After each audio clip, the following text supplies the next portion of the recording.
స్వామి శరణమయ్యప్ప, స్వామి శరణమయ్యప్ప. ఈ మధ్యకాలంలో మన తెలుగు రాష్ట్రాల నుంచి చార్ధామ్ యాత్రకు వెళ్ళే వాళ్ళ సంఖ్య ఎక్కువగా ఉంది. మరి చార్ధామ్ అంటే బద్రీనాథ్, కేదార్నాథ్, యమునోత్రి, గంగోత్రి అంటారు.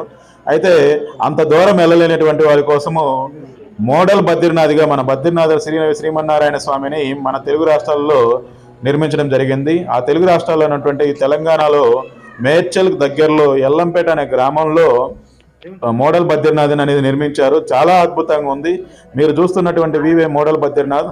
మనం బద్రీనాథ్ వెళ్తే ఎలా ఉంటుందో ఎంట్రన్స్ అనేది సేమ్ అలాగే స్ట్రక్చర్ చేయడం జరిగింది. ఆ గుడి నిర్మాణం కూడా చాలా అద్భుతంగా ఉంది స్వామి. అందులో ఇంకొకటి శ్రీమన్నారాయణ స్వామి లక్ష్మీ సమేత మరియు ఆ ఆదికేశవులు శివయ్య కూడా వెలిసి ఉన్నారు. మీరు చూస్తున్నటువంటి ఎంట్రన్సే మన మోడల్ బద్రీనాథ్. అయితే అక్కడ మంచు ఉంటుంది, ఇక్కడ మంచు అనేది లేదు స్వామి. అంతకంటే వేరే డిఫరెన్స్ అయితే కూడా ఏమీ లేదు. అయితే ఇక్కడ వింత ఏంటంటే వచ్చే భక్తుల దగ్గర పార్కింగ్ ఫీజులు బాగా ఎక్కువగా వసూలు చేస్తున్నారు. అక్కడ పార్కింగ్ అనేది పెద్దగా లేకపోయినా. అయితే ఈ ఏరియా మొత్తం కూడా ఇండస్ట్రియల్ ఏరియా. మనకి మేడ్చల్ నుంచి 7 కిలోమీటర్ల దూరంలో ఉంటుంది ఎల్లంపేట అనే గ్రామంలో.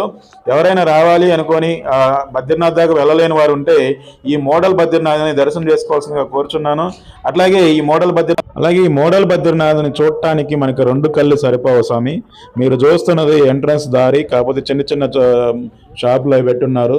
సో ఇది స్థాపించడం వచ్చేసరికి 3 సంవత్సరాలు అయింది ఇక్కడ మనం నిర్మించి కూడా. అప్పుడు స్టార్టింగ్లో బాగా వచ్చేవాళ్ళు అంట. మరి మన వాళ్ళు కూడా ఎక్కడున్నా కూడా ఫోటోలు వీడియోల కోసం అయితే పోతూ ఉంటారు కాబట్టి స్టార్టింగ్లో మాత్రం ఎక్కువ మంది ఉన్నారు, ఇప్పుడు తగ్గినారని చెప్పేసి అన్నారు అక్కడ అడిగితే. అయితే ఎంట్రన్స్ మాత్రం సేమ్ బద్రీనాథ్ ఎలా ఉంటుందో అలాగే ఉంటుంది స్వామి. మనకు మంచు తప్ప మిగతా అంతా ఒకటేలా ఉంటుంది. స్వామియే శరణం అయ్యప్ప. ఎవరైనా వెళ్ళాలంటే కింద కామెంట్లో మెసేజ్ చేయండి, నేను చెప్తాను.